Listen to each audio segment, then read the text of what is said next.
Brian Odusky, County Chair, Co-Chair. Your point about poll worker training is to me a very important one. I really admire the people that do this. I mean, they take a lot of time, not only the day of the election, but to train for it. But I found in this last election that I think their training was inadequate. I think their hearts were in the right place, but they were not trained on the affidavits. We had reports all throughout the county of people having difficulty voting without having an ID with them. Also, they didn't seem to be aware of the law where poll challengers or poll watchers, credentialed poll challengers or watchers, could witness the vote. Yeah. And there were some people who were angry that the Democratic Party had poll challengers. Not that they were challenging any votes. They didn't. They were just observing, and they were upset about that. Yeah. And I think that's a lack of training, and so that's very important to me that what you. Yeah. And I mean, I think a Secretary of State's job is to make sure there's uniformity, so that where you vote or where you live does not sort of affect your voting experience, whether it's waiting in line longer in certain places or poll workers being better trained in some places than others. So I really want to ensure that all poll workers are trained uniformly and accurately, because what's the use of all these laws that we work on to talk about if on election day they're implemented wrongly? I've seen, and especially in my work in Detroit, but also running voter protection programs in Michigan and around the country, I've seen in a very recent election in Detroit, a poll worker taking ballots and putting them in envelopes because the machine, she said, was broken. Well, really, the machine wasn't plugged in. But and she was telling voters, "Thank you for giving me your ballot and trusting us," and putting it in an envelope, which was, there's so many things wrong with that. And with the ID law, I mean, I think, in some ways we have an identification requirement that's better than other states, and that it allows people who don't have an ID to vote simply by signing an affidavit. So people need to know that. Otherwise, the law is being violated, in my view. When I went to vote in Detroit this past time, I walked in, and the poll workers there know me, and they said, "Hi, Jocelyn, can I see your ID?" And I said, "Geraldine, I don't need to show an ID." And she said, "Yes, you do." And I said, "Geraldine, I can sign an affidavit." And she said, "Well, I know you, so I guess it's okay." And no, it has nothing to do with whether you know me or not. That's what the law is. And so, yeah, I think it's really crucial that it's a very simple law, and important that no one is blocked from voting because they don't have an ID, because that's against our law. Actually, if you don't mind speaking to that, I'm Rick Kasperzak. I'm from Calumet, and when I went to vote in the last election, I walked into the polling station and they had a big sign up saying driver's ID required. Wow. Yeah, driver's license or state ID required. Wow. So I guess my question, as far as that goes, is what would we be able to do in an instance like that on election day? Yeah.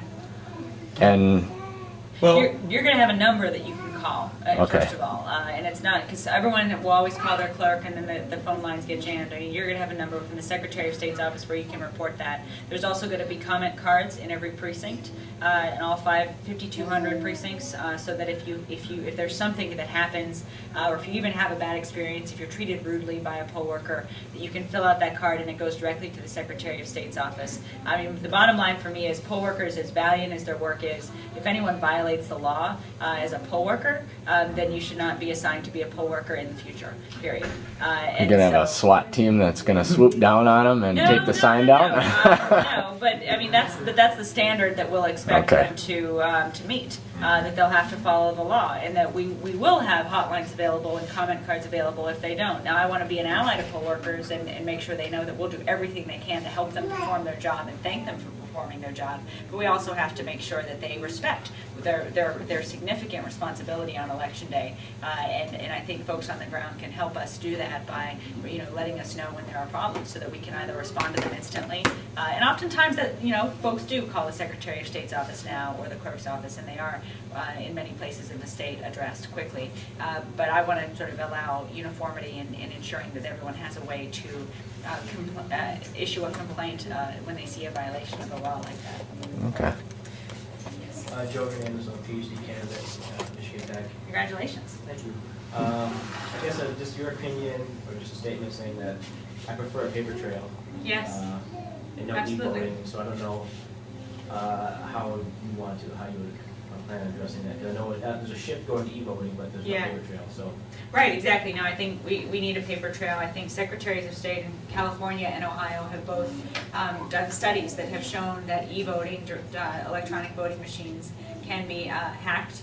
And they could allow a virus to be released that affects the outcome of the election that's untraceable, that we wouldn't even know about it.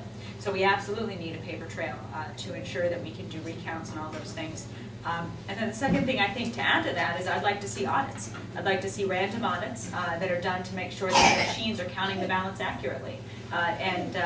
You know, even 1% recounting 1% of all the ballots cast in a particular area that's randomly selected, hand counting, just to confirm the accuracy of the machines, to me would go a long way in both maintaining the accuracy of the vote and also protecting voters' confidence in the process. I'll say one more thing on that. One thing I want to do is create a voter confidence task force, that would basically issue a report to me after 6 months outlining a dozen things that the Secretary of State's office can do independently to promote voters' confidence in the elections process. And I imagine that audits or implementing audits is going to be one of those recommendations.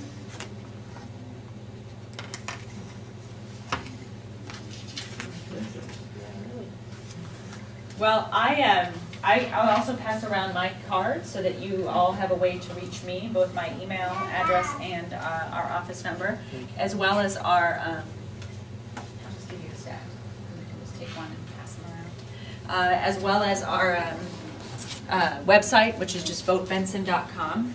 And you can go to the website and track us there. If you sign up, you'll get our emails and you know, certainly be involved in the campaign. And then if anyone's interested in serving as our county coordinator, we'd love to have you. We've got 25 county coordinators in place right now, including someone in Chippewa and Delta. So you know, I'd love to have someone help us keep informed about what's going on in Houghton, and that when you have events or anything that we can do as a campaign to help you out here, that you have a direct line of communication to our campaign through that coordinator. So if anyone wants to, you can even sign up on the sheet or just let me know, or Brian, you can get in touch with me and let me know. There's someone, or if you want to. So anyway, so thank you though for allowing me to be in your very beautiful, beautiful part of Michigan. It's, you know, I hope I can come back soon. I'll be in Marquette at the Summer Sizzle on the 27th of June. So if you're coming to that, I'll be there. I hope to see you. Well, thank you very much.